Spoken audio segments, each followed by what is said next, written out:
नमस्कार, मैं सुजल दवे। कोरोना काल में कई लोगों को कई बातों का ख्याल आ गया है। सरकारें बेनकाब हुई, लोग जीवन शैली को समझने लगे।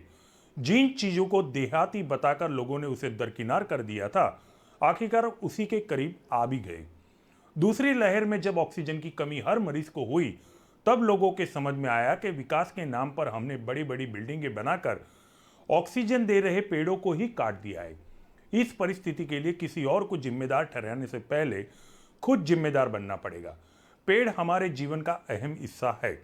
ये बात मेरे कहने से पहले कोविड ने आपको समझा दी है।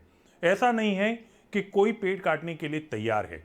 हमारे पर्यावरण प्रेमी समय समय पर इस पर जागरूकता लाने की कोशिश करते हैं, जिसके फलस्वरूप ही जब मुंबई की आरे कॉलोनी में पेड़ काटे जाने लगे तो नौजवानों ने पेड़ को बचाने के लिए अपने आप को पेड़ से लपेट लिया था। मामला सुप्रीम कोर्ट पहुंचा और आखिरकार नौजवानों की मुहिम रंग लाई। पेड़ कटने से बच भी गए। आपको ये भी याद होगा कि धरती के फेफड़े कहे जाने वाले अमेज़न के जंगलों में जब आग लगी थी, तो हर देश की सरकार ने आग को बुझाने के लिए हर संभव प्रयास किया था, क्योंकि सभी सरकारें अमेज़न के जंगलों को धरती का फेफड़ा मानती हैं। दुनिया में रोजाना जितनी ऑक्सीजन की जरूरत होती है, उसकी आधी ऑक्सीजन केवल वही जंगल हमें देता है। अब ऐसा ही एक मामला मध्य प्रदेश के सामने आ रहा है, जहां सरकार पेड़ काटने के लिए उत्सुक है, तो लोग पेड़ बचाने के लिए आए दिन धरने करते रहते, जो मुख्यधारा की मीडिया आप तक नहीं पहुंचने देती है।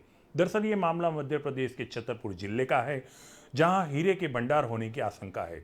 दरअसल साल 2000 से 2005 के बीच सरकार ने ऑस्ट्रेलियाई कंपनी रियो टिंटो से एक सर्वे करा के हीरा खोजने को कहा था। कंपनी ने सर्वे के दौरान किम्बल लाइट की चट्टान खोज निकाली थी। याद रहे, हीरा इन्हीं चट्टानों से मिलता है। तब से माना जा रहा है कि हीरा का सबसे बड़ा भंडार यहीं पर है। सरकार का मानना है कि छतरपुर जिले के बकवासवा के जंगलों में 3.42 करोड़ कैरेट के हीरे दबे पड़े हैं, जिन्हें निकालने के लिए 382.131 हेक्टेयर जंगलों का खात्मा करना होगा। इसके लिए वन विभाग ने जो रिपोर्ट दी है, उसके मुताबिक 2,15,875 पेड़ों को काटना जरूरी है। इन सभी पेड़ों को काटा भी जाएगा। जो पेड़ कटने वाले हैं, उन्हें 40,000 पेड़, उनमें से 40,000 पेड़ तो केवल सागौन के हैं। इसके अलावा केम, पीपल, तेंदू, जामुन, बहेड़ा और अर्जुन जैसे औषधीय पेड़ भी कटने के लिए तैयार है, जिसे लेकर वहां के लोगों में काफी गुस्सा है। यहाँ की जमीन में 22 लाख कैरेट हीरे दबे होने का अनुमान है, जिसमें से 13 लाख कैरेट हीरे सरकार पहले ही निकाल चुकी है। बाकी 9 लाख कैरेट हीरे निकालने के लिए पेड़ काटना जरूरी है। 2 साल पहले हीरे निकालने के लिए सरकार ने जंगल की जमीन की नीलामी की थी। आदित्य बिरला ग्रुप की SL mining and industries limited ने सबसे ज्यादा बोली लगाई थी। सरकार ने कंपनी को 50 साल के लिए लीज पर दे दिया है। कंपनी इस जंगल से 62.64 हेक्टेयर से हीरे निकालने का काम करेगी, लेकिन हीरे निकालने के लिए पेड़ काटने से पर्यावरण को भारी नुकसान होना तय है। साथ में वन्य जीवों पर भी संकट छा सकता है। 2017 में रियो टिंटो कंपनी की रिपोर्ट के मुताबिक इस जंगल में तेंदुआ, बाज, भालू, बारहसिंगा, हिरण और मोर प्रजाति के जानवर रहते थे। पर दिसंबर 2020 में डीएफओ और सीएफ छतरपुर की रिपोर्ट के मुताबिक इस इलाके में से कोई भी जानवर अब नहीं रहता। लोग मान रहे हैं कि जंगल काटने के लिए पूरी रिपोर्ट को बदल दिया गया है। बडाम लहरा विधानसभा क्षेत्र के विधायक प्रद्युम्न सिंह लोधी अभी लोगों की अगुवाई कर रहे और जंगल बचाने के लिए मुहिम में जुड़े हुए। ये बाहरी लोग यहाँ उत्पाद कर रहे हैं, कुछ कांग्रेस के मित्र यहाँ उत्पाद कर रहे हैं जो ये बड़ी परियोजना लाना नहीं चाहते। मैं उनको निवेदन करना चाहता हूँ बाहर के लोगों को, चाहे वो किसी भी दल के लोग हों, हमारे क्षेत्र में इस प्रकार की वैमनस्यता या इस प्रकार का रोजगार के लिए यदि आप व्यवस्था करेंगे, उसके लिए बुंदेलखंड में जो है तो ताकत से जवाब दिया जाएगा। जैसा सम्मान हम करते हैं वैसा हम सम्मान बुंदेलखंडी में भी करते हैं। वो तो देखते हैं वो कई जगह। अभी एक जगह आपने देखा कि एक सरकार ने वो वैक्सीन ही पूरे की पूरे अलग कर दी है, वैक्सीन ही लगा रहे हैं। बड़े नेता चुपके से लगवा लेते हैं, जनता को बरगला देते हैं। ऐसी कई प्रकार की आपने सबने देखा होगा आपके चैनलों के माध्यम से इस प्रकार से ये नेता लोगों को बरगला के काम करते हैं, खुद जाके वैक्सीन लगवा लेते हैं, जनता को परेशान करते हैं कि आपको वैक्सीन नहीं लगवाना है। ऐसा ही सबके सबके अपने अपने रोजगार चल रहे हैं। यहाँ बहुत से बाबा बैरागी और सबके अपने बिजनेस चल रहे हैं, यहाँ आके लोगों को भड़काने का काम कर रहे हैं। मैं निवेदन करना चाहता हूँ, आज विश्व पर्यावरण दिवस है, वो अपने जहाँ भी जिस भी आश्रम में रहते हो, जहाँ भी रहते हो, वो वहाँ पौधे लगाएं और लोगों को जागृत करें। यदि उनको बहुत पर्यावरण का शौक है तो हमारे पास आए, यहाँ बहुत सी हमारी जंगल की जमीनें खाली हैं, वहाँ पर वो पर्यावरण के लिए बहुत अच्छी पौधे लगाकर अच्छे पर्यावरण दिवस पर और आज ये संकल्प लें कि इस पूरी जगह को जितनी वो चाहते हैं उससे ज्यादा जगह हम यहाँ देने को तैयार हैं। आए यहाँ सेवा करें और वृक्ष लगाएं। ये पूरा मामला लेकर वरिष्ठ पत्रकार चैतन्य जैन शनिवार को मेरे पास आए थे। उनकी इच्छा थी कि मैं इस विषय पर एनालिसिस करूं, क्योंकि पिछले 2 महीने से यहां लोग आंदोलन कर रहे हैं, फिर भी सरकार के कानों में फरियाद नहीं जाती।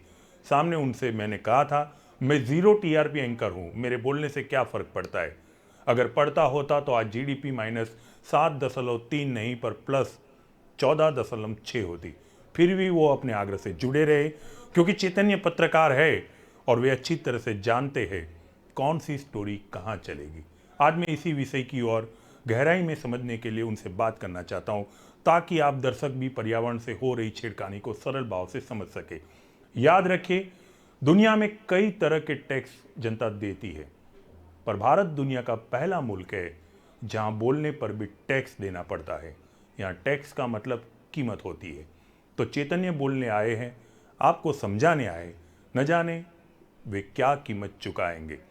स्वागत है चैतन्य आपका, बहुत स्वागत है आपका। सबसे पहले तो एक पत्रकार की नज़र से मैंने जब इस स्टोरी को देखा तो मैं आपकी नज़र की वाकई दाद देता हूं कि आपने पर्यावरण में छिपी अपनी जो दर्द भरी दास्तान है उसको आवाज़ देने की कोशिश की है। पर्यावरण के प्रति आपने चिंता जताई है। खास तौर पे हम पत्रकार पर्यावरण के प्रति इस बारे में चुप करते हुए नजर आते हैं, लेकिन फिर भी आप आए हैं। तो मैं अपने दर्शकों के लिए जानना चाहता हूँ ये पूरा मामला क्या है और वहाँ के जो बासिंदे हैं उन पर इसका क्या असर हो रहा है।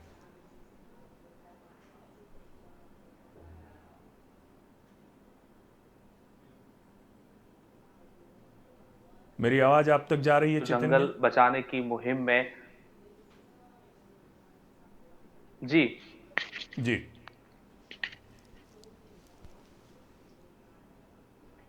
सबसे पहले मैं आपको धन्यवाद कहना चाहूंगा कि आपने और आपके चैनल को धन्यवाद कहूंगा कि आपने यह मुद्दा उठाया।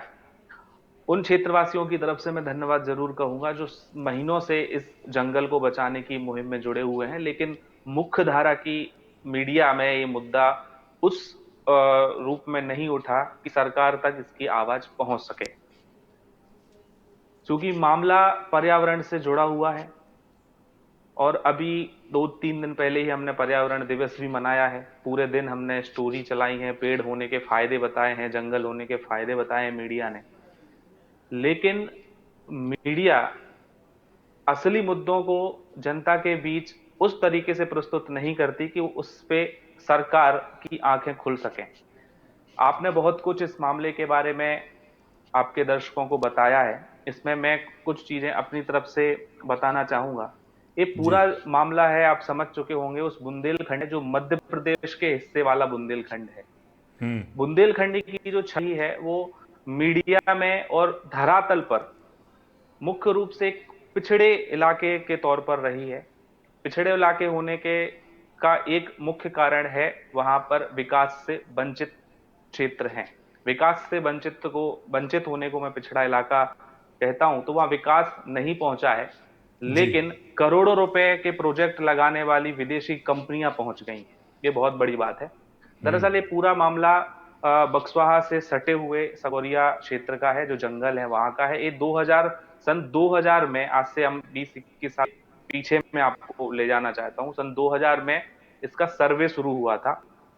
मध्य प्रदेश सरकार ने इसको मंजूरी दी थी। ऑस्ट्रेलिया की एक कंपनी थी रियो टिंटो, जिसने करीब 4 से 5 साल, मतलब 2000 से 2005 के बीच सर्वे किया और करीब 20 किलोमीटर के एरिया में सर्वे किया। किलोमीटर का पूरा जंगल का जो एरिया है वहां सर्वे किया, और उसने अपने सर्वे भारत का सबसे अच्छी क्वालिटी का हीरा और सबसे ज्यादा क्वांटिटी में हीरा वहां पर उसने अपने सर्वे में रिपोर्ट किया। इसके बाद उसको वन एवं पर्यावरण मंत्रालय से मंजूरी मिली कि आप वहां पर उत्खनन करें और हीरा निकालिए। उसकी जो राजस्व तय हुआ वो सरकार की तिजोरी में गया और उसने काम शुरू किया। 2003 से वहां पर रियो टिंटो जो ऑस्ट्रेलिया की कंपनी, उसने काम शुरू किया। करीब 2016 तक उसने अपना काम चालू रखा। इस 15 साल के काम में उसने ऐसा रिपोर्ट तो, मतलब ऐसा ऑन पेपर तो नहीं है, लेकिन ऐसा सुनने में आता है कि उसने बहुत करोड़ों अरबों रुपए के हीरे वहां से निकाले हैं। और उस दौरान भी कई सारे जंगल काटे गए। उस समय भी विरोध हुआ था, लेकिन चूंकि उस समय का जो समय था वो सोशल मीडिया का नहीं था। ये मुद्दा भी सोशल मीडिया के माध्यम से ही इतना आगे बढ़ा है। उन युवाओं को उस क्षेत्र के बक्सवा के मैं बात कहूंगा जिन्होंने ट्विटर पर सबसे पहले इसको एक सेव बक्सवाहा फॉरेस्ट करके ट्रेड चलाया, और ट्विटर पर 5वें ट्रेड पे था, मतलब टॉप 5 में बक्सवाहा फॉरेस्ट ट्विटर पर चला। लोगों ने अपनी प्रतिक्रिया दी। इसके बाद कुछ मीडिया ने कवरेज दिया और दूसरे लोगों ने दिखाना भी शुरू किया। जैसे कि आपने कहा कि कोरोना में हमें कुछ पता चला हो या ना चला हो, ऑक्सीजन की कीमत क्या होती है ये सबने महसूस की। ऐसे समय में इस आंदोलन को थोड़ा सा वेग मिला, लोगों ने इसको समर्थन किया, जन समर्थन। तो 2017 में जब कंपनी ने वापस लीज बढ़ाने के लिए सरकार को अप्लाई किया रियो टिंटो ने, तब राजनीतिक समीकरण कुछ अलग थे। राजनीतिक समीकरण में राजस्व कम हो सकता है या स्वदेशी कंपनी को कॉन्ट्रैक्ट दिलाना भी एक रीजन हो सकता है। इसलिए वन एवं पर्यावरण मंत्रालय ने इसकी शर्तों में कुछ बदलाव किया। तो जो वो शर्तें थी वो विदेशी कंपनी फॉलो कर सके, ऐसे समीकरण नहीं बन रहे थे। लिहाजा विदेशी कंपनी जो रियो टिंटो थी उसने अपना पूरा जो सेटअप था वो छोड़कर यहाँ से कंपनी को राज्य सरकार के हवाले करके वो अपना यहाँ से चली गई। इसके बाद जो असली खेल था वो शुरू ये हुआ कि स्थानीय स्तर की जो माइनिंग कंपनियां हैं उनको इसका टेंडर निकाला गया, बोली लगी। उसमें आदित्य बिरला ग्रुप ने, जो उसका माइनिंग का काम करती है, उसकी जो शाखा, उसने सबसे ज्यादा बोली लगाई और उनको वो काम मिला। ठीक। अब पहले जो थे कि पहले इतने पेड़ जंगल में नहीं काटे गए थे जितने पेड़ अभी चिन्हित हैं। 2,15,000 करीब पेड़ चिन्हित हैं जिनको काटा जाना है। उनको काटे बिना प्रोजेक्ट आगे नहीं बढ़ सकता। तो इसलिए इतने सारे पेड़ों का वहां काटा जाना, ये अपने आप में एक बहुत बड़ी दुखद दास्तां है। और मैं तो कहूंगा ये बक्सवा की बदनसीबी है कि जिस क्षेत्र में पैसा कमाने के साधन है, हीरा जमीन में है, हीरा जिस क्षेत्र पे हो, वहां के लोग इतने आज बदनसीब हैं, मजबूर हैं कि वो ना पेड़ कटवाना चाहते हैं और ना वो ये चाहते हैं कि विकास उनसे दूर जाए, क्योंकि इतने सालों से गरीबी और अव्यवस्थाओं का जीवन जी रहे हैं। शिक्षा नहीं है, सड़क नहीं है, पानी नहीं है। बदहाल बुंदेलखंड के नाम से आप परिचित हैं, जानते हैं। जी। लेकिन सबसे बड़ी समस्या ये है कि वहां पर जो पेड़ हैं वो कोई मामूली पेड़ नहीं है। जंगलों के जो पेड़ हैं वो ऐसे पेड़ हैं जिनसे वहां आसपास रहने वाले करीब 25 गांव के 2 से 5,000 लोगों के परिवार उन जंगलों से चलते हैं। उनमें सबसे जो इम्पोर्टेंट पेड़ है वो महुआ का, हमारे उस क्षेत्र में बोलते हैं, वो है। तेंदुपत्ता है जिससे बीड़ी बनती है। गोंद है जो जंगलों से प्राप्त होती है। चिरौंजी है, और भी बहुत सारे जो क्षेत्रीय वन्य वन्य जो होते हैं चीजें, वो वहां पर पाई जाती हैं। तो लोगों का ये कहना है कि अभी तक उनकी रोजगारी जो जंगलों से चल रही है, जो उनसे फल प्राप्त करते हैं, छांव देते हैं, ऑक्सीजन देते हैं, बरसात कराते हैं पेड़, उस माहौल को एकदम शुद्ध रखते हैं। ऐसे अगर एक साथ इतने सारे सारे पेड़ काट दिए जाते हैं तो उनका एक तो रोजगार जाएगा, और जी। दूसरा उनके उनके जो जंगल सालों से, 50 सालों, सैकड़ों सालों से जो जंगल वहां पर खड़े हुए हैं, वो जंगल भी चले जाएंगे। तो कुल मिलाकर लोगों में वहां पर विरोध भी है इस चीज का। वो नहीं चाहते कि वो जंगल कटे, पर सरकार से ये भी उम्मीद करते हैं कि उनको रोजगार भी मिले। लेकिन जंगल की कीमत पे रोजगार मिले, ये वहां के लोगों को मंजूर नहीं है। क्योंकि सरकार का कहना है कि कंपनियां आएगी, विकास करेगी, आपको रोजगार मिलेगा, आपके बच्चे, आपके बच्चों का भविष्य सुधरेगा। लेकिन लोगों का तर्क ये भी है कि पन्ना, अगर आपने सुना हो, पन्ना भी जी। मध्य प्रदेश में आता है, जहां पर हीरे की खदानें हैं। हम्म। अभी वहां पन्ना से निकाला जाता है, पर पन्ना की स्थिति भी इतने सालों बाद भी आज ऐसी ही है। ग्राउंड हम्म। रिपोर्ट आप पन्ना की देखें तो वहां अभी भी अशिक्षा है, बेरोजगारी है, गांव में लाइट नहीं है, सड़क नहीं है। तो वहां सालों से हीरा निकाला जा रहा है, लेकिन लोगों को स्थानीय स्तर पर उसका कोई फायदा नहीं मिलता। राजस्व तिजोरी में जाता है और कंपनियां कमाकर चली जाती हैं वहां से। तो कुल मिलाकर बात इतनी है कि जब ये मामला बढ़ा तो सुप्रीम कोर्ट में कुछ पर्यावरण प्रेमियों ने इसके लिए एक याचिका लगाई, और वहां की खुशनसीबी कहें कि सुप्रीम कोर्ट में वो लिस्टेड भी हो गई है सुनवाई के लिए याचिका। जनहित याचिका थी, जो इन जंगलों पर कटाई को रोकने के लिए लगाई गई थी कि इन जंगलों को ना काटा जाए। अब वो लिस्टेड हुई है, पर उसकी सुनवाई कब होगी, उसकी तारीख के बारे में मैं अभी कंफर्म नहीं कह सकता, पर वो लिस्टेड है। जबलपुर में भी हाई कोर्ट में एक याचिका हुई है, एनजीटी में भी इसके खिलाफ याचिका हुई है। मैं यहाँ एक चीज आपको बताना चाहूंगा कि हम यहाँ के जो लोग हैं वो बहुत पिछड़े इलाके के हैं, इसलिए बहुत ज्यादा इन सारी चीजों के बारे में जानते नहीं है, राजनीतिक दांव पेच नहीं समझते हैं। लेकिन आप देखें तो सरकार, सबसे बड़ी बात है कि सरकार की मंशा क्या है, सरकार की नीयत क्या है। जंगलों को बचाने की नीयत है या पर्यावरण को नुकसान पहुंचाने की नीयत है? ये नीयत का अंदाजा इस बात से लगाया जा सकता है कि जब मैं इस मैटर को देख रहा था, तब मैंने एक रिपोर्ट देखी 2019 में लोकसभा में जो सरकार ने पेश की थी, कि पिछले 6 सालों में सरकार 1 करोड़ 10 लाख पेड़ों को काटने की मंजूरी ऑफिशियल दी है सरकार ने। बिल्कुल सही मतलब है। वहां के लोगों को उस सरकार से उम्मीद है जो 6 साल में 1 करोड़ से ज्यादा पेड़ ऑफिशियली कटवा चुकी है। उस सरकार से 2,15,000 पेड़ बचाने की उम्मीद वहां के लोगों को है। अब ये उम्मीद का आधार क्या है वो मुझे नहीं समझ में आता। इस उम्मीद पर का रास्ता कहां जाएगा वो भी मुझे नहीं पता।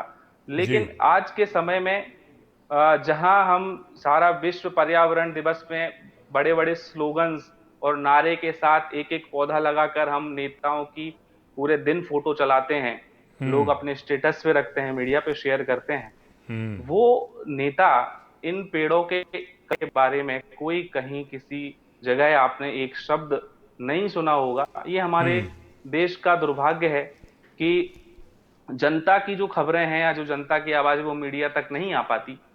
लेकिन इस तरीके की जो खबरें अगर मीडिया दिखाए या पत्रकार मिलकर इन चीजों को आगे ले जाएं, तो मुझे लगता है इसमें किसी का व्यक्तिगत फायदा नहीं है, बल्कि पर्यावरण के लिए ये चिंता है। और पर्यावरण से चिंतित होकर ही इस संबंध में लोग आगे बढ़ रहे हैं। वहां पर चिपको आंदोलन भी शुरू होने के आसार हैं। बड़ी भारी मात्रा में पर्यावरण नर्मदा बचाओ आंदोलन से जुड़े कार्यकर्ता वहां पर पहुंच रहे हैं और जी।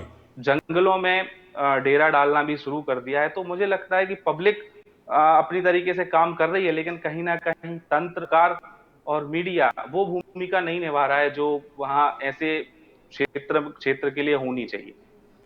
ठीक चैतन्य, आपसे थोड़ा ये भी जानना चाहूँगा कि अभी आपने याचिका का जिक्र किया है कि सुप्रीम कोर्ट में दाखिल हुई है, मध्य प्रदेश की हाई कोर्ट में जबलपुर में भी हुई है। बहुत अच्छी बात है कि सुप्रीम कोर्ट में लिस्टेड हो चुकी है। उम्मीद की एक किरण मुझे यहाँ पर खड़े खड़े भी नजर आ रही है। लेकिन आपका दूसरा जो विधान आता है कि पता नहीं उसकी सुनवाई कब चलेगी। कोविड में कई केस ऐसे आए हैं। दुष्यंत दवे जो सीनियर एडवोकेट है वो तो सुप्रीम कोर्ट में बोल चुके हैं कि सुप्रीम कोर्ट को तय करना चाहिए था, उन केसों का चयन करना चाहिए था जो ज़रूरी हो, ना कि आप पूंजीपतियों के केस चलाइए। दुष्यंत दवे बोल चुके हैं। तो सवाल यहाँ ये खड़ा हो रहा है कि याचिका जब आपकी लिस्टेड हो गई है और चलेगी, इसका फैसला आएगा, वो जो समय सीमा है इस बीच वहाँ कटाई चल रही है कि नहीं चल रही है? यार सरकार को रोक दी गई है। हाईकोर्ट ने प्राथमिक भी कोई ऐसा फैसला दिया है कि जब तक इस याचिका की सुनवाई पूरी न हो तब तक कटाई रोक दी जाए या चलती रहे? ऐसा कुछ आप बता सकते हो मेरे दर्शक को? नहीं, अभी इस मामले में हाई कोर्ट, सुप्रीम कोर्ट और हाई कोर्ट या किसी भी कोर्ट में सुनवाई शुरू नहीं हुई है। याचिका जरूर दाखिल हुई है, एनजीटी हम्म। में भी रोकने को लेकर याचिका दाखिल हुई है, पर अभी सुनवाई शुरू नहीं हुई है। हालांकि कंपनी ने भी अभी वहां पर काम शुरू नहीं किया है, क्योंकि ये जो चलिए। विरोध है करीब 3 महीने पहले शुरू हो गया था। हम्म। कंपनी अब अपना काम शुरू करने वाली थी, लेकिन ये विरोध को देखते हुए फिलहाल अभी कंपनी ने वहां काम शुरू नहीं किया है। चलिए, तो वहाँ के जो कोई भी आंदोलन होता है चैतन्य, मेरी 25 साल की पत्रकारिता में मैंने देखा है कि आंदोलन सफल तभी होता है जब इसकी नींव युवा के कंधों पे हो। वहाँ के जो नौजवान हैं, उनकी क्या मसा है, क्या इच्छा है, और इन पेड़ों की कटाइयों को वो नौजवान किस तरह से ले रहे। मैं उन नौजवानों की बात नहीं कर रहा हूँ जिनका जिक्र आप कर रहे हैं कि 2 से 5 हजार घर ऐसे हैं जो जंगल से चल रहे। उसके अलावा भी कई नौजवान हैं जो पर्यावरण दिन के दिन सोशल मीडिया पे फावड़ा लेके अपनी फोटो डाल चुके हैं। उन नौजवानों की मनसा इन जंगलों को लेकर क्या चल रही है?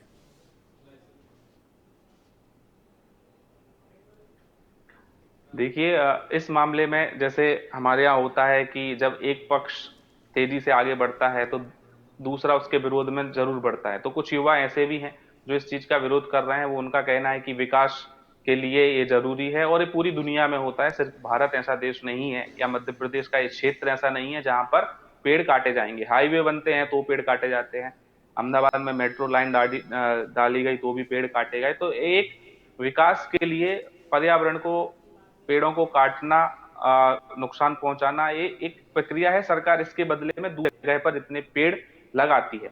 लेकिन कुछ जो युवा हैं उनका ये भी मानना है कि क्या पेड़ काटना ही उपाय है? क्या उन पेड़ों को ट्रांसप्लांटेशन दूसरी जगह नहीं किया जा सकता? आज हम उस युग में जी रहे हैं जहां इतने संसाधन हैं, विज्ञान आगे बढ़ चुका है। विदेशों में भी होता है कि कई सारे पेड़ों को दूसरी, पूरे पूरे पेड़ों को निकालकर दूसरी जगह शिफ्ट किया जाता है। और अगर आप दूसरी जगह पेड़ लगाने की बात कर रहे हैं तो आप पौधे लगाएंगे, वो 50 साल बाद पेड़ बन पाएंगे, 40 साल बाद पेड़ बन पाएंगे, 10 साल बाद पेड़ बन पाएंगे। लेकिन उन पौधों के सामने इन पेड़ों को नुकसान नहीं पहुंचाया जा सकता। तो कुल मिला के जो युवा है वहां का, वो यही चाहता है कि यहाँ पर जो जंगल हैं वो ना काटे जाएं, सरकार कोई दूसरा रास्ता निकाले, कंपनी भी अपना काम करे और जंगल भी बचे रहें, सुरक्षित रहें। ये युवा वहां का जो है वो चाहता है। कुल मिला के युवा 1 करोड़ से ज़्यादा पेड़ काटने वाली सरकार के ऊपर उम्मीद लगा के बैठी हुई है। ठीक है, उम्मीद लगाना कोई बुरी बात नहीं है, लेकिन फिर भी पेड़ तो कटेंगे ही। तो चैतन्य, सवाल एक आखिरी मेरा आपसे ये रहता है कि 2,15,000 पेड़ कटने वाले हैं, कटने की कगार पे आके खड़े हो गए हैं। चैतन्य, जहाँ तक मैं अभ्यास करता हूँ जंगल का, जंगल ऐसे नहीं होते। 40 से 50 साल के बाद एक जंगल बनता है। छोटे छोटे पौधे, कई पौधे, लाखों करोड़ों पौधे इकट्ठा होते हैं, उनमें से एक जंगल खड़ा होता है। कई वन्य जीव भी वहाँ पर रहते हैं, अपना आवास बनाते हैं। मैं रिपोर्ट का जिक्र कर चुका हूँ कि 2017 में रिपोर्ट आई थी कि वहाँ जंगली जानवर रहते हैं। 2020 में वो रिपोर्ट को बदल दिया गया, या तो रिपोर्ट ऐसी आई है कि वहाँ जानवर नहीं है। इस पे ज़्यादा चर्चा मैं नहीं चाहता हूँ, लेकिन अगर 2,15,000 पेड़ जब कट ही रहे हैं तो इस नुकसान की भरपाई करने के लिए सरकार की ओर से क्या कदम उठाए जा रहे हैं, और अगर उठाए जा रहे तो क्या वो पर्याप्त है?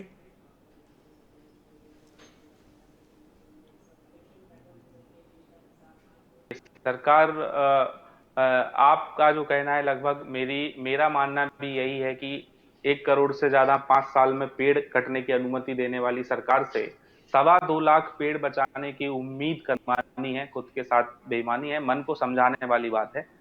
फिर यहाँ तक कि सुप्रीम कोर्ट इसमें दखल ना करे या हाई कोर्ट इसको, इस पे स्टे ना लगाए। हम्म।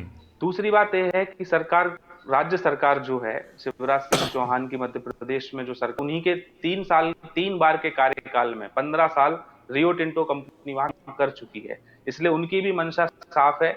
जिस जगह पे हीरे उत्खनन का काम विदेशी कंपनी को उन्होंने 15 साल करवाया है बिना किसी रोक टोक के, तो ये देशी कंपनी जो भारत की है वहां पे काम करेगी, ये निश्चित है। सरकार ने इसके लिए एक व्यवस्था ये की है कि जितने हिस्से के 350 हेक्टेयर के जो जंगल काटे जा रहे हैं, हम्म। आसपास का जो क्षेत्र बंजर पड़ा हुआ है वहां पौधे, पेड़ तो नहीं कहना, पौधा वृक्षारोपण करेगी सरकार, वहां पे लगाएगी। और उसके लिए कंपनी ने कुछ 10 या 15 करोड़ रुपए का फंड भी रिलीज कर दिया है, ऐसी भी खबरें हैं। सरकार के खाते में पैसा डाल दिया है कि वो सब कंपनी जिम्मेदारी है। लेकिन मैं कहता हूं कि वो उन पौधों में से जितने भी पौधे लगाएगी उनमें से पेड़ कितने बनेंगे ये कह सकता है कोई? वो पौधे कब पेड़ बनेंगे ये कोई कह सकता है? तो कुल मिला के जो चीजें हैं वो सिर्फ गुमराह करने की सारी बातें हैं। बाकी विकास के नाम पर विनाश जारी है और मुझे लगता है कि ये जारी रहे। चलिए चैतन्य, आपने बहुत हिम्मत की है। आप पर्यावरण का मुद्दा लेके आए, मैं आपकी नज़र की दाद देता हूँ, आपकी संवेदना का सम्मान करता हूँ। आप इस मुद्दे को लेकर के न्यूज़ के पास आए और आपने अपनी प्रतिक्रियाएं दी। आपने वहाँ के लोगों की पीड़ा अपने शब्दों के माध्यम से के न्यूज़ को दी है। मैं समझ सकता हूँ और मैं उम्मीद करता हूँ कि जो 2,15,000 पेड़ों की हम चर्चा कर रहे हैं, अदालत ऐसा कोई फैसला सुनाए कि विकास का काम भी रुक जाए और हमारे जंगल भी बच जाए। और अगर वाकई बच जाएंगे, नौजवान इसको बचाएंगे, तभी मैं मानता हूं कि पर्यावरण दिन के दिन आप अपना प्रोफाइल पिक्चर पर्यावरण प्रेमी के रूप में रख सकते हैं। वरना ये नौटंकी इस देश के नौजवानों को बंद कर देनी चाहिए, क्योंकि नौटंकी करने के कई अवसर सरकार हमें देती आती। खैर चैतन्य, बहुत बहुत धन्यवाद आपका। तो ये थे वरिष्ठ पत्रकार चैतन्य जैन, जो पर्यावरण की पीड़ा को लेकर आए थे। आप दर्शक मेरी और चैतन्य की बातचीत के बाद ये भ्रम न पाले कि जंगल की कटाई रुक जाएगी। ये बातचीत इसलिए थी कि 10 साल बाद जब पर्यावरण प्रेमी YouTube का तहखाना खोलेंगे तो उन्हें याद आएगा कि जब पर्यावरण पर संकट छाया था तब एक 0 TRP एंकर इसकी चिंता में पत्रकार से चर्चा कर रहा था। इसलिए आप दर्शकों से मैं एक निवेदन करना चाहता हूं, जंगलों को बचाने के लिए आप भी कुछ करें। ज्यादा नहीं तो केंद्र सरकार को चिट्ठी लिखकर अपनी राय दे। याद रखिए, 10 साल बाद YouTube के तहखाने के साथ साथ आपकी चिट्ठी भी पढ़ी जाएगी और यकीन मानिए तब लोग कहेंगे 10 साल पहले भारत में जिम्मेदार नागरिक रहते थे। ये होगा और जरूर होगा। अब बात करते हैं गुजरात की। गुजरात में शराब पर पाबंदी है। ये शॉर्ट जोक नहीं है। गुजरात सरकार की फाइल में बंद एक कानून है जिसकी आड़ में कई बार राजनीति होती है और कई बार बड़े पैमाने पर पैसे का लेन देन होता है। आप जानते हैं, मैं शराब पाबंदी की बात कर रहा था तब आप जरा सा मुस्कुरा रहे थे। आप मुस्कुरा सकते हैं क्योंकि सरकारें कैसी भी हो पर अभी तक मुस्कुराने पर टैक्स नहीं लगा है। दरअसल शराब को लेकर गुजरात की राजनीति में गर्मी आ जाना आम बात है। बरसात के पहले एक बार फिर से ये मुद्दा राजनीति में गर्मी लेकर आ गया है। दरअसल मामला ये है कि पिछले हफ्ते राजस्थान पुलिस और आबकारी विभाग ने आबू रोड के पास आए भुजेला गांव में छापेमारी की थी। पुलिस ने छापेमारी अवैध शराब की हेराफेरी को रोकने के लिए की थी। पुलिस ने इस मामले में 14 लोगों की गिरफ्तारी भी की है और कई वाहन जब्त किए जिसमें अवैध शराब भरी गई थी। पुलिस इस मामले की तफ्तीश कर रही है। शुरुआती जांच में पुलिस को पता चला है कि ये शराब गुजरात लाई जा रही थी।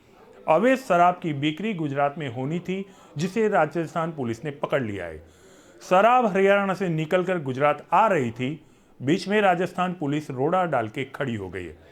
इस शराब की बेरोक-टोक आवाजाही के लिए हमेशा विघ्नहर्ता बनने वाले गुजरात के एक मंत्री भी अपने आप को लाचार महसूस कर रहे, क्योंकि मामला गुजरात पुलिस के पास नहीं है, राजस्थान पुलिस के पास है। अब यह अंतर है कि राजस्थान में सरकार कांग्रेस की है और गुजरात में भाजपा की। मामले ने तूल तब पकड़ा जब करणी सेना के अध्यक्ष सुखदेव सिंह ने आरोप लगाया कि गुजरात के एक मंत्री की हरियाणा में चल रही शराब की फैक्ट्री में हिस्सेदारी है। मेरे सहयोगी धार्मिक ने जब उनसे बातचीत की तो उन्होंने यहां तक आरोप लगाया कि मंत्री जी ने पुलिस विभाग से कह रखा है कि हरियाणा से आने वाली शराब को बेरोक-टोक गुजरात आने दिया जाए और शराब की बिक्री से हर महीने 200 करोड़ इकट्ठा करके मुझे दिया जाए। आरोप संगीन है। मैं इस पर आगे भी बात करना चाहता हूं, पर पहले आप सुखदेव सिंह के आरोपों को ठीक से सुन लीजिए। नमस्कार, मैं धार्मिक वाला, राष्ट्रीय राजपूत कर्मणी सेना के अध्यक्ष हमारे साथ मौजूद है।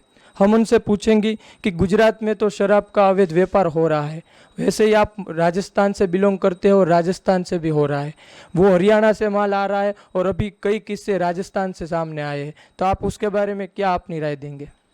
इस बारे में राजस्थान के सीएम अशोक गहलोत जी ने भी पहले ये मांग उठाई थी भी आप राजस्थान की बात करते हो शराबबंदी की और की, जहाँ शराबबंदी कर रखी है वहाँ भी धड़ल्ले से शराब बिक रही है। और उसका उदाहरण तो अभी ताज़ा 2 दिन पहले जो सिरोही जिले के बॉर्डर पर जहाँ 14 गाड़ियाँ शराब की भरी हुई एक साथ पकड़ी जाती है, वहाँ ये मामला बहुत बड़ा मामला होता है। विपक्ष के पूर्व नेता अभय सिंह चौटाला हरियाणा में इस मामले को उठाते हैं। इधर उठा हुआ है राजस्थान के एक आपराधिक किस्म के सांसद हैं, वो इस मामले को उठाते हैं और मांग करते हैं कि सिरोही एसपी की जांच होनी चाहिए। अरे सिरोही एसपी की क्या जांच होगी? सिरोही एसपी की क्या जांच होगी? क्या जाति एसपी की जाति देख करके जांच होती है? क्या वो कुम्हार जाति से इसलिए उसकी जांच होनी चाहिए? जांच होनी चाहिए तो जहां से शराब चली थी हरियाणा से, वहां से लेकर के जहां सिरोही बॉर्डर पर पहुंची है वहां तक कितने एसपी आते हैं, उन सब एसपीओ की होनी चाहिए। जाति देख के जांच करोगे तुम? नहीं चलेगा। ये माल कौन सी फैक्ट्री से कहां से आया और कहां कौन से मंत्री के गुजरात में जा रहा था, इस चीज की जांच होनी चाहिए। व्यक्ति विशेष की एक एसपी की जांच करवा के तुम क्या जताना चाहते हो? जहां से दारू चली सी, जितने जिले लगे हैं बीच में राजस्थान के, वो 5-6 एसपीओ की जांच होनी चाहिए। अगर उन 6 एसपीओ ने छोड़ा है गाड़ी को तो ही तो सिरोही पहुंची है। इस बात पर ध्यान क्यों नहीं दिया जाता? और गुजरात के अंदर कौन से मंत्री के आ रही थी, इस बात पर ध्यान दो। और मैं तो खुला धड़म बोल रहा हूं, गुजरात का एक बहुत बड़ा मंत्री है, उसका फैक्ट्री में हरियाणा में साझेदारी है, हिस्सेदारी है। हरियाणा से शराब वहां से गुजरात में परोसी जा रही है। एक बड़े मंत्री का साझेदारी है फैक्ट्री में, वहां से यह दारू आ रही है। मुझे सुनने में आया है सरकार इस बात की जांच करवा ले। बहुत बड़ा यह एक रैकेट चल रहा है। जैसे महाराष्ट्र में एक कमिश्नर ने गृह मंत्री के नाम लेटर लिखा था, पता है आपको, कि गृह मंत्री ने मुझे कहा है महीने के 100 करोड़ रुपए मंथली चाहिए। महाराष्ट्र का मामला। तो यहां गुजरात के किसी मंत्री ने भी यह लेटर जारी किया है क्या पुलिस अधिकारियों को कि महीने के 200 करोड़ रुपए चाहिए? चाहे आप शराब बेचो, चाहे अवैध धंधे करो, चाहे अवैध जमीनों के धंधे करो, चाहे किसी चीज के धंधे करो, ये जो महीने के 200 करोड़ रुपए एक मंत्री के द्वारा गुजरात में इकट्ठे किए जा रहे हैं, ये दिल्ली जा रहे हैं या फिर मंत्री खुद ही सीएम बनने के सपने देख रहा है पैसे इकट्ठे करके? इस बात का खुलासा होना चाहिए। सैकड़ों ट्रक दिल्ली शराब के आ रहे हैं, उसकी बंदी कौन लेता है? 200 करोड़ रुपए महीने की उगाही होती है गुजरात के अंदर। क्या वो पैसे दिल्ली पहुंचते हैं या रास्ते में रह जाते हैं? इस बात की जांच होनी चाहिए। सिरोही एसपी की जांच कर लो, क्योंकि उसकी जाति के विधायक और सांसद नहीं हैं, इसलिए सिरोही एसपी की जांच कर लो। मैं तो गहलोत साहब से भी हाथ जोड़ के विनती करना चाहता हूं कि आप जननायक नेता हो, आपके आदेश के बगैर ही विजिलेंस को जांच दे दी गई क्या सिरोही एसपी के खिलाफ? एक आपराधिक सांसद 2 घंटे पहले बोलता है और 2 घंटे बाद डीजीपी साहब आदेश कर देते हैं कि यह मुकदमा सिरोही एसपी की जांच विजिलेंस करेगी। क्या हो रहा है इस देश के अंदर? क्या हो रहा है यह प्रदेश के अंदर? यह नहीं चलने देंगे। जब तक हम खड़े हैं, सही मुद्दे पे खड़े हैं, सच्चाई पर खड़े हैं और सच्चाई पर खड़े रहेंगे। पकड़ना है तो जहां फैक्ट्री से लोड हुई थी वहां से पकड़ो, और जिस मंत्री के गुजरात में गाड़ियां खाली होनी थी उस मंत्री को पकड़ो, वरना ये बंद करो दिखावा। सच्चाई के साथ रहेगी करनी सेना और रहती है। सुखदेव सिंह की प्रतिक्रिया में कुछ ऊर्जा ज़्यादा आई थी, ये बात वो आराम से भी कह सकते थे, लेकिन उनकी ऊर्जा में मैं आक्रोश महसूस कर रहा हूँ। शराब की फैक्ट्री में हिस्सेदारी होना या फैक्ट्री का मालिक होना कोई बुरी बात नहीं है, क्योंकि शराब एक व्यवसाय है, पर गुजरात के मंत्री की हिस्सेदारी होना राजनीति में गर्मी लाने के लिए काफ़ी है, क्योंकि गुजरात किसी का नहीं, गांधी का है। इस हिसाब से यहाँ शराब पर पाबंदी है। मामले ने तुल पकड़ा तो भाजपा की ओर से भी प्रतिक्रिया आ गई। प्रदेश के प्रवक्ता यमल व्यास ने इस मामले में जो कहा है, मैं वो भी दिखाना चाहता हूँ। गुजरात राज्यની સ્થાપનાથી રાજ્યમાં દારૂબંધીનો અમલ થાય છે, પરંતુ કોંગ્રેસના પહેલા 4 દાયકાના શાસનમાં એનો અમલ સારી રીતે ન થયો અને એના કારણે એને ઓર્ગેનાઇઝડ ક્રાઇમને પણ ખૂબ મોટું ઉત્તેજન મળ્યું અને જે ભારતીય જનતા પાર્ટી સરકાર આવ્યા પછી છેલ્લા 2 દાયકામાં આ ઓર્ગેનાઇઝડ ક્રાઇમ અને જે ગેંગો ચાલતી હતી, લતીફ ગેંગ, ઇબલા શેઠની ગેંગ, આ બધી ગેંગોનો નાબૂદ કરવામાં આવી છે અને રાજ્યનો કાયદો અને વ્યવસ્થાની સ્થિતિ છેલ્લા 2 દાયકામાં ખૂબ જ સારી રહી છે। હવે આટલાથી પણ ભારતીય જનતા પાર્ટીની વિજયભાઈ રૂપાણીની સરકાર સંતુષ્ટ નથી અને એના માટે જે દારૂબંધીનો કાયદો છે તે દારૂબંધીના કાયદાને વધુ કડક કરવામાં આવે છે તાજેતરમાં, અને એટલું જ નહીં પરંતુ જે કાયદાના અમલમાં દંડની જોગવાઈ છે, ભારે સજાની જોગવાઈ છે, આના કારણે દારૂબંધીનો જે પહેલા થતો હતો એનાથી પણ વધુ ચુસ્ત અમલ થઈ રહ્યો છે। અને આના અમલનો ઉદાહરણ આપીએ તો એટલું કહી શકાય કે આ અડધો ડઝનથી વધારે પોલીસ ઇન્સ્પેક્ટરો જે આનો અમલ કરાવવામાં ક્યાંક નિષ્ફળ ગયા હતા તેમને પણ સસ્પેન્ડ કરી દેવામાં આવ્યા છે અને રાજ્યમાં અત્યારે દારૂ ગાળવાનો ધંધો કરનારા તમામ લોકોમાં ભયંકર ભય વ્યાપી ગયો છે, જેથી રાજ્યના લોકોની હિતકારીમાં ખૂબ સુધારો થયો છે। यमल या व्यास यहाँ पर झूठ बोल रहे हैं। लतीफ गैंग के सफाई के बारे में यमल व्यास भाजपा को क्रेडिट दे रहे, जो गलत है। दरअसल लतीफ का इनकाउंटर हुआ तो मुख्यमंत्री दिलीप परीख थे, जो भाजपा के तो नहीं थे। रही बात पिछले 2 दशकों में नियम लागू करने की, तो इसी साल मार्च महीने में जो विधानसभा मिली थी, उसमें 3 तारीख को सरकार ने अधिकृत तरीके से अपने उत्तर में स्वीकार किया है कि पिछले 2 साल में 68,60,33,310 रुपये की शराब पकड़ी गई है, जो अवैध थी। इन मामलों में 4,545 अपराधियों की गिरफ्तारी बाकी है। महत्वपूर्ण बात यह है कि 2020 में कोविड के कारण कई जिलों में 67 दिन तक तालाबंदी थी। इस तालाबंदी के दौरान पुलिस ने 2019 के मुकाबले ज़्यादा शराब पकड़ी थी। इसका सीधा मतलब है तालाबंदी के दौरान आप सरल तरीके से आवाजाही नहीं कर सकते थे, पर शराब आती जाती थी। इस बीच कांग्रेस के प्रवक्ता मनीष दोशी ने भी यमल व्यास की प्रतिक्रिया का जवाब देने की कोशिश की है। गांधी सरदार के गुजरात में जब से गुजरात की स्थापना हुई है, गुजरात में दारूबंदी पे रोक है। इसके पीछे का सामाजिक वजह भी है कि जो जगह पे दारू का नशा करते हैं, इसके परिवार सामाजिक समस्या खड़ी होती है, परिवार पे बहुत भारी मात्रा में नुकसान होता है और बच्चों का भविष्य अंधकारमय हो जाता है। ये नशा का कारोबार एक ही परिवार को नहीं बर्बाद करता, बहुत से परिवार को बर्बाद करता है। दुख की बात यह है कि भाजपा बड़ी बड़ी बातें तो करती है, पर पिछले 25 साल से शासन करने वाली भाजपा का भ्रष्ट शासन की वजह से आज गुजरात में नशा का कारोबार बेरोक टोक चल रहा है। गांधी सरदार के गुजरात में नशाबंदी कागज पे है।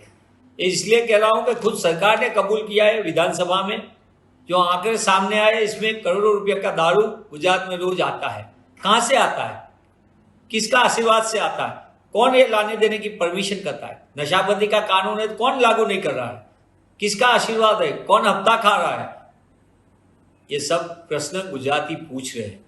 गांव से लेकर गांधीनगर, शहर से लेकर सचिवालय तक जो भ्रष्टाचार का फाइबर ऑप्टिक है, इसकी वजह से आज गांव-गांव तक, शहर तक दारू बेरोक टोक मिल रहा है। गुजरात में दूध मिलना मुश्किल है, तेल महंगा है, दूध महंगा है, और दारू बेरोक टोक बिक रहा है। ये बिक्री के पीछे पूरी साजिश है और राजकीय अपने जो चुनाव के वक्त पे भाजपा अपने असामाजिक तत्वों का जो साथ लेते हैं और वो साथ में के बाद इसको बिक्री करने का बेरोक मुहैया नहीं कराया। क्यों नहीं करवाया?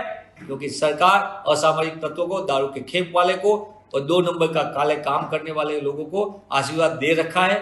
क्योंकि चुनाव में इसका सहयोग लिया है तो सरकार की नैतिक जिम्मेदारी बन गई है, इसका ऋण अदा करें। मेरी आपके माध्यम से सीधी मांग है, सरकार की फर्ज बनती है नशाबंदी कानून का सख्त अमल करें। गुजरात के नौजवानों को भविष्य के साथ खिलवाड़ करना बंद करें। गुजरात में करोड़ रुपया का दारू का रोज जो बेरोक टोक कारोबार चल रहा है, इस पे रोक लगाए और गुजरात का उज्जवल भविष्य के लिए भाजपा अपनी भ्रष्ट नीति को त्याग करके गुजरात के नौजवानों का भविष्य को सुधार करने के लिए इस दिशा में काम करें। क्योंकि आने वाली पीढ़ी नशा में डूब गई तो गुजरात का भविष्य उज्जवल नहीं होगा। सरकार की एडवर्टाइजमेंट में तो प्रगतिशील और गतिशील और वाइब्रेंट आता है, क्या रोज दारू पी के वो वाइब्रेंट होगा? क्या दारू पी के जो नौजवान नशा की आग में घूम जाएंगे तो क्या ऐसे गुजरात गतिशील बनेगा, प्रगतिशील बनेगा? ये सब प्रश्न आम गुजराती पूछ रहे हैं। कांग्रेस पक्ष ने बार बार विधानसभा में और विधानसभा की बार हमने पिकेटिंग किया है, वहां हमने सामने रखा है, पर सरकार को गुजरातियों की जगह काला बाजारियों, नशा के कारोबारियों को राजकीय आश्रय देने की वजह से आज गुजरात में नशा का बेरोक टोक बिक्री चल रही है। ये बहुत दुख की बात है कि गांधी सरकार के गुजरात में भाजपा का भ्रष्ट रवैया जो है, इसकी वजह से गुजरात की नई पीढ़ी को आज जो दूध मिलना चाहिए, अच्छा खाने का मिलना चाहिए, इसकी जगह पे नशा की वस्तु बेरोक टोक मिल रही है। इस सारे मामले ने अब तूल पकड़ लिया है। गुजरात सरकार के एक मंत्री पर इतने संगीन आरोप लगना कोई मामूली बात तो नहीं है। इससे सरकार की छवि पर दाग भी तो लग रहा है, क्योंकि ये आरोप विपक्ष ने नहीं, करणी सेना के अध्यक्ष ने लगाए हैं। मेरे हिसाब से सरकार अगर इन आरोपों को बेबुनियाद मानती है तो तुरंत करणी सेना के अध्यक्ष के खिलाफ कदम उठाने चाहिए, और अगर नहीं मानती है तो सरकार को एक कमेटी का गठन करना चाहिए जो इस मामले की जांच करके रिपोर्ट दे सके और मंत्री जी हमारे टेंशन फ्री हो जाए। पर सरकार क्या किसी कमेटी का गठन करेगी? मेरे हिसाब से नहीं। क्या पता कोई अफसर रोहित सिप्पी की सिंघम देख के आ गया और मंत्री जी को ही दोषी बना दिया तो सरकार के लेने के देने पड़ सकते हैं। जानकारों का मानना है ऐसे में सरकार चुप ही रहेगी, जो इस वक्त है। मंत्री जी को ढेर सारी शुभकामनाएं। आज इतना ही। आप देख रहे थे एनालिसिस। नमस्कार।